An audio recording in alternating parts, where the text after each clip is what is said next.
Next we're going to do the Becket Bend. Now in the last video I just explained why I didn't like the square knot. So the Becket Bend is the alternative to the square knot. It's more consistent, it's more reliable, and no matter which way you make your bite and your original bite, the Becket Bend always works and it always binds. So instead of using a square knot, use a Becket. So here we go. I've made a loop in my left hand. I've made a bite in my left hand. This time I'm going to pay a little closer attention to my method, similar to a single overhand stopper, the single and the double.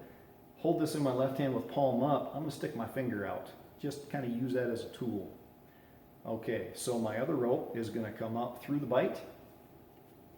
I'm going to wrap my finger and come around the other side. Now my finger points the way out. So I don't go down through the loop like a square. Instead, I go this direction where my finger's pointing.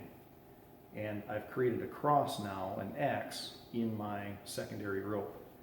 You pull that together, it's made a Becket, and that Becket will bind perfectly every time. Now, I'm going to show you. With that Becket, I started with the tailing end of the bite was towards my fingertips. I'm going to flip that around and tie it the opposite direction. So I'm going to hold it horizontal, point my finger out, up through the loop, around my finger points the way out. There's a Becket, and it still binds even though I tied it backwards. That's why I recommend the Becket versus the square.